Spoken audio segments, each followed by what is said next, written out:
Don't just live for tomorrow, or just live in yesterday. Just be glad for all you have that's in today. Hey everyone, Connie here, and welcome to my blind reaction to One Piece, episode 976. So, we're here with another one, and we have now witnessed the end of these flashbacks, I presume. Because we've seen Odin's death, we've seen Toki's death, we've seen the retainers being sent into the future for those who had, and the remaining ones, we see how they were left behind. And yeah, as I said last time, I think the only things they could do going forward with these flashbacks still is to show like what happened with these characters like right after they were sent forward in time, or for the ones who remained behind, what happened with them when they did. I mean, outside of Kawamatsu, which we know what happened with him. We know his story already. But you know what I mean. So we might get that in this episode, but I'm not sure. We'll have to see. Yeah, I'm very interested in seeing where we go from here, because I really want to get back to the main story already. I really do. It's like, again, as I've said before, I've grown to love this flashback sequence and everything. Like it's just been so good. These multitude of episodes since we've started it have just been phenomenal. But I do still want to see the current day stuff, because I feel like Rough Senpai puts it best. Like, you grow so attached to the main characters of the series, to the crew and everything. Um, you grow so attached to them, you grow to care about them so much that you just love seeing them. And we haven't seen them for quite a while, for quite a long time now, because we've been focusing on the past. And again, these other characters we've been focusing on have been fantastic. And that's definitely, again, as I've always said, one of One Piece's biggest positives, one of its biggest, just powerful aspects of it. Oda's character writing is so good that even these arc-specific characters, or characters who are side or minor or major characters but aren't really focused on in the series, even those characters can end up becoming favorites to us, because they're just as well written as the main characters, even if they don't have as much screen time or as much focus. So it's wonderful to see the adventures of Odin as he joins the likes of Whitebeard and Roger. You're like, yeah, that's awesome. Of course it is. But we want to see more of Luffy. We want to see more of Zoro. We want to see more of Robin and the rest of the crew and what's going on in the current day. That's what we want to focus on. And so I do hope we're going to get back to that soon. And again, nothing against these flashbacks. I'm really trying to make that clear that I loved these flashbacks, but still. As you can see, I'm wearing my newish Robin Yukata, or however you pronounce it. I apologize. At least that's what it's said on at the Amazon listing, that it was a Yukata. I don't know, like, if it technically actually is. I don't know a lot about that, so excuse me if I'm wrong on that too. But yeah, I got this from Amazon, and it's a little small for me, but I still like it. It's great, and has Robin's Jolly Roger and everything. And though you can't see it well, Robin herself is on here, and she's on the back as well. But yeah, just wearing this for today. But yeah, either way, we should just get this started. I'm very excited to see where this goes. There's a lot still coming that the manga has hyped up for a lot of people, and there's a couple things that I know are still coming. Um, Mainly just like two things that I've been waiting for, but we'll see whenever that ends up happening. Um, and yeah, I hope that we get another good episode no matter what, even if we're still in these flashbacks for just a little bit more. So we're just going to get this started and hope for the best. When the screen fades to black, pause this redirecting, go to the description below. Follow the link to the reaction, and after you watch it, come back here to the redirect and resume play. Because after it fades to black and then fades back in, everything from that point forward will be my afterthoughts and will contain spoilers to the episode. So, that being said, thank you so much for tuning in. And for now, I will see you at the reaction. And we are back, and we will begin with spoilers in 3, 2, 1, now. Ugh. So, we are back. We are back to the present day. The flashbacks have ended, and we're ready for the raid on Onigashima. But before we talk about anything from this episode, and there's a bit to talk about, let's first discuss the truly important thing. Briefly, mind you. He's coming. The sun is coming. Like I said, I understand now why this was trending on Twitter, why people were talking about this. I even got involved in a conversation about this. About this certain character. It was trending on Twitter the other day. Everybody was talking about it. I didn't know it was about like any change in the opening or anything. But people were talking about the character arriving soon. Or not arriving soon, but talking about the character and just specific details about them. I'm keeping it vague just in case anyone doesn't know.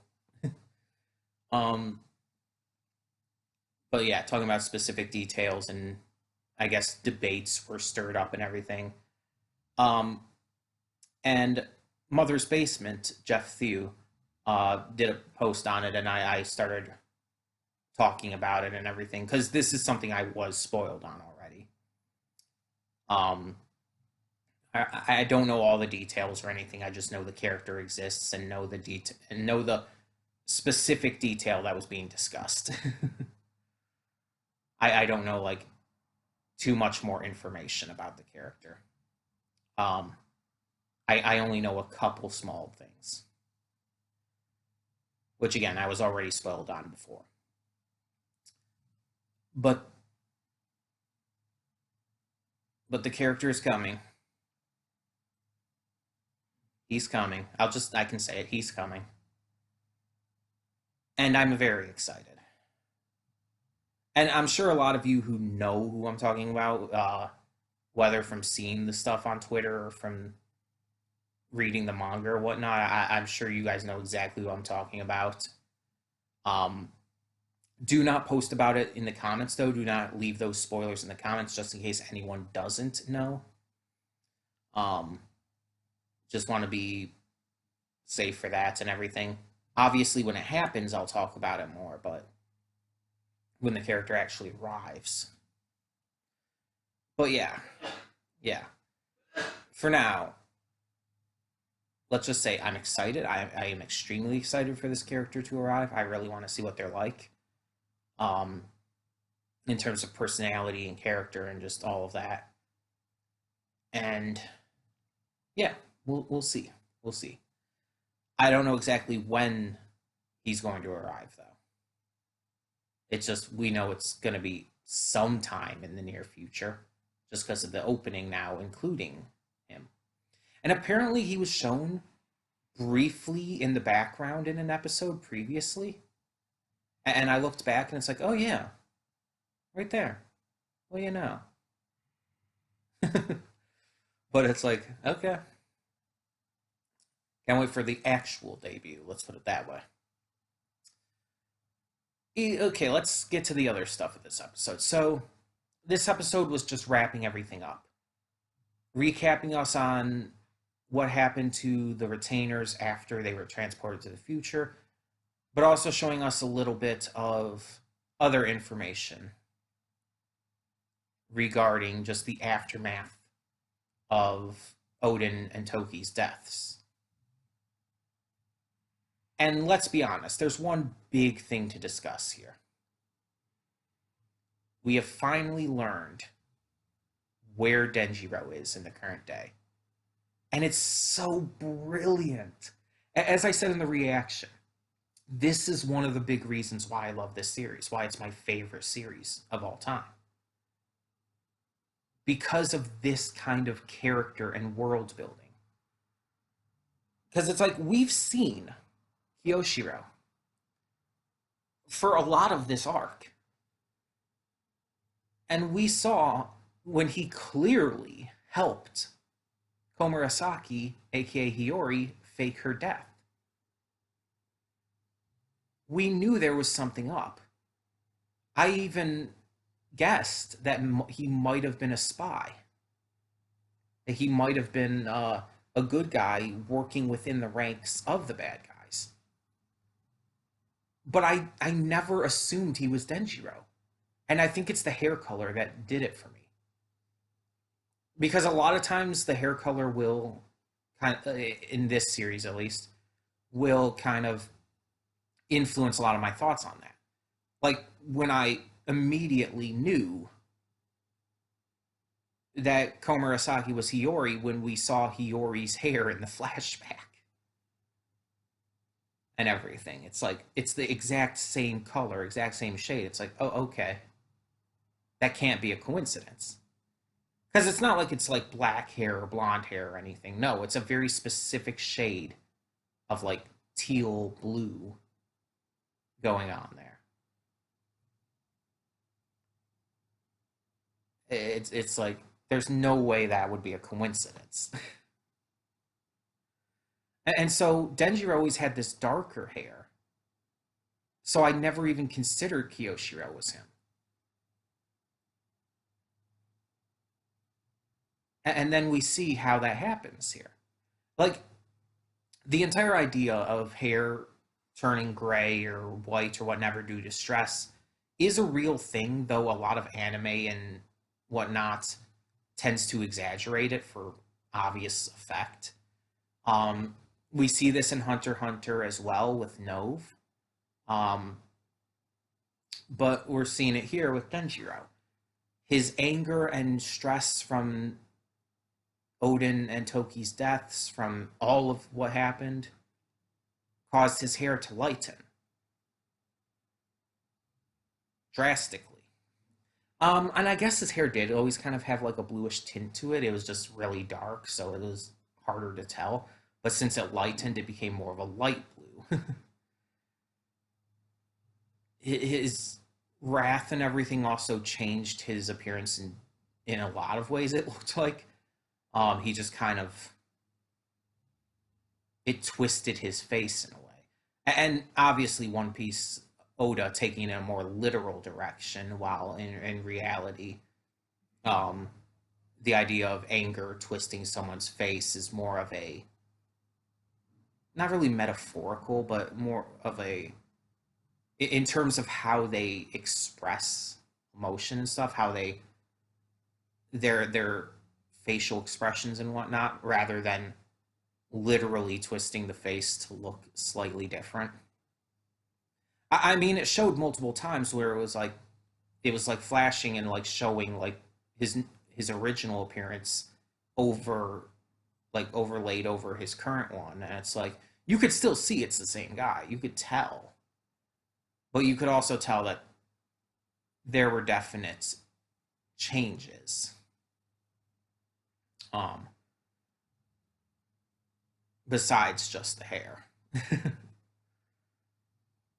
And it makes so much sense now why he helped her fake her death, and we even get to see them planning that. We get to see when that was planned. We get to see all the details surrounding it, how it was done, even we find out. And we see that he is completely still on their side, that he is still a loyal retainer of the Kozuki family. And that this is just a long game he's playing, waiting for those 20 years to be up. Which makes so much sense because in the opening, like the previous version of this opening, the first version, it did show uh it did show him, Kiyoshiro, looking upset and crying and everything. But I still didn't put together that he could be Denjiro from that. I just thought something was like up with his character and we'd see some kind of big moment with his character going forward, and we did. Just not what I expected. Um, but again, it makes so much sense. It just everything fits with this reveal. I love it so much. And we see like when Hiyori was first having to deal with this, how Kawamatsu was trying to cheer her up. We saw Ashura Doji just kind of reflecting on it all. And we also find out more information about the traitor.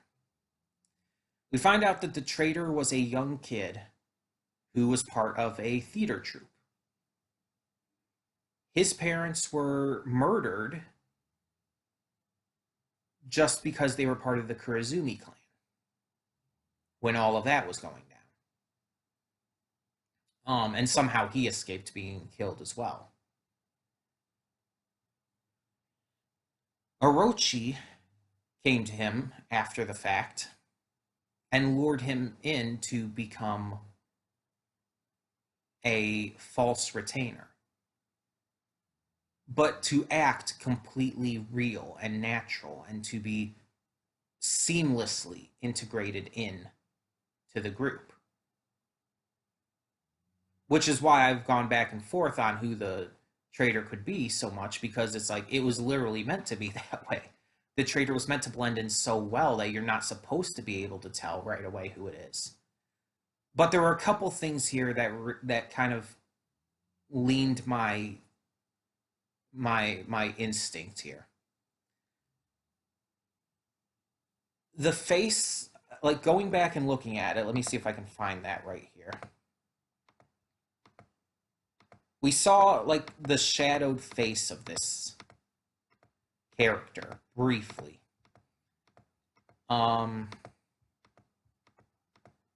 We also saw a devil fruit. We saw, like when Orochi was talking to this person, we saw a devil fruit involved. So whoever this would be would have to have a devil fruit power. We saw, again, very, very briefly. Let me see here. I have the audio down. Very briefly, this face, and the eyes are what drew my attention. The eyes are drawn here on the face in a very specific way. And like they have a very specific like style to them, a very specific lidded style.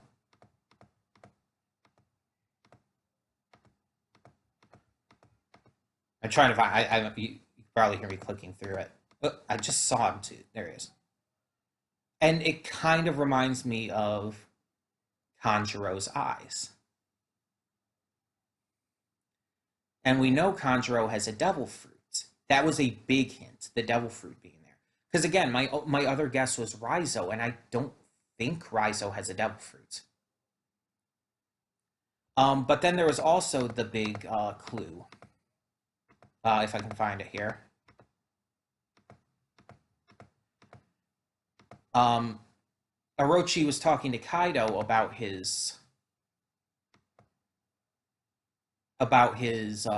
the traitor, and saying that he's been keeping up with him and sending the messages in an eerily loyal manner. Then it zooms out on the flower capital and you see a bird flying by. and the bird looks off with the angle it's drawn at, with the just the way it looks slightly off, and it even zooms into the wing, and it looks like the pattern on the wing is moving very briefly, and it's like that's got to be a drawing, right? That's got to be one of Conjuro's drawings, which also means, because it still looks good, that Conjuro would have had to be faking the fact that he was bad at drawing, right? That's the only thing. Everything is kind of connecting, because the devil fruit, even. Like, if I look back at this devil fruit, let me try to find it here, because it's like only shown in one specific shot. Oh, crap, I just had it too. I don't think we've seen like a picture of Conjuro's devil fruit or anything before. But the devil fruit kind of has like this like round the body of the fruit kind of looks like, how would I describe it? I guess like a steamed bun. I know that sounds weird, but just the shape of it is kind of like a steamed bun, but it has like this big swirled um stem on top. And then the actual pattern of it is very artistic. It's very, like, there's a lot of artistic swirls and markings on it. It looks very artsy. So it's gotta be. It can't just be me, right? It can't just be me, like, misreading everything and just seeing things where they're not.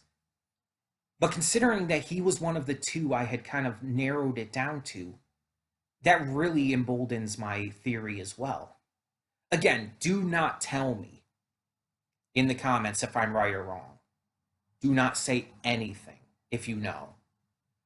Because I don't want to actually be spoiled on whether or not I'm right or wrong. I want to find out if I'm right or wrong when it happens, when it's revealed. But yeah, it's like that's the only thing I can think of. And that's a really big deal. That's a big piece of information, one way or the other, that we find out with that.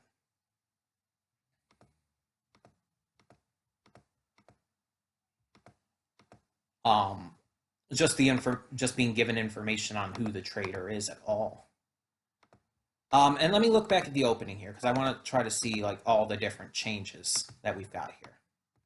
So yeah, it shows Kiyoshiro here. It's the same shot as in the version 1 of the opening. It shows him turning his back, and then you see a close up of his face crying and looking angry. It's like, I just thought they were going to do something big with his character, but now we know the details behind that. And even right after that, it shows Orochi's like dragon snake face like snap down on him, and it's like there's a lot of detailed metaphors in this. The changes to this come after the part with Luffy, Kid, and Law are shown. We see Jinbei, but I think he was shown in the original version as well. Ace is in there, Izo and Cat Viper, Marco, so they're gonna come in to play at some point. But then there's these other characters who we haven't seen. One of the characters I've seen art of on social media, but I know nothing about her at all. But there's Diaz Drake with like a group of others. There's this one dude who has like this almost military looking cap and this green hair, these fangs. There's this woman with blonde hair, horns and everything. This dude with a red mask and a cigarette. Another dude with like a half mask and this like green and white hat. And then the girl who has also a half mask, but like floral looking, I guess. And she has like this blue and pink hair that's just really cutely designed. But it's, yeah, I don't know who those characters are. But then like when it's showing Roger, Whitebeard, and Odin, there's this other figure now shown there, standing there. It zooms in on them with this Oni mask on, this long flowing blue hair. And then the mask sweeps away and you see like a shadowed version of their face with glowing yellow eyes before it kind of zooms in on the face a bit.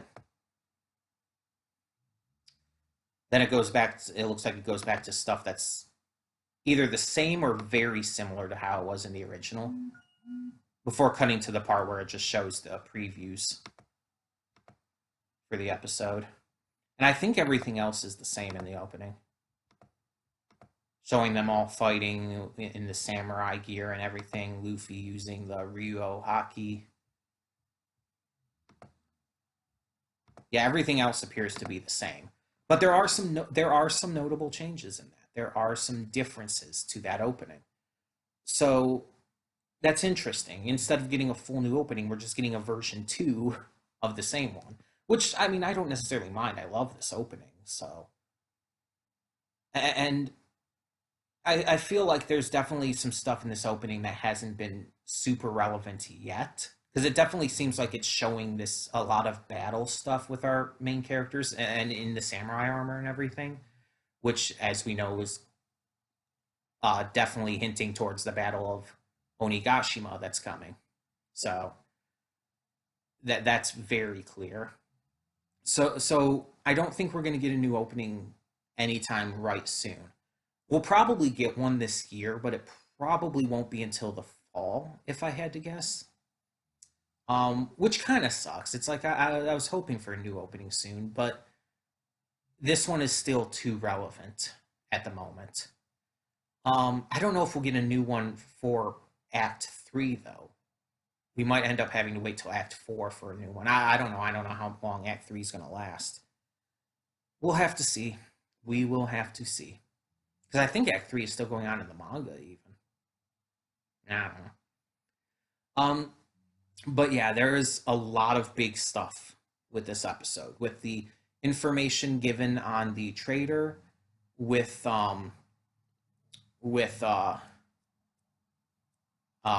Kiyoshiro being revealed to be Denjiro, and the end of the flashbacks, like blatantly confirmed, shown at the end, we are now in the present day again. The raid on Onigashima is about to begin. Luffy is ready to attack. So yeah. Getting back into the swing of the main of the main story, and I am very excited to see this raid, to see this battle, to see all of this. And I'm very excited to see the sun. Like, again, for those who know, they know what I'm talking about. For those who don't, I'm keeping it vague enough.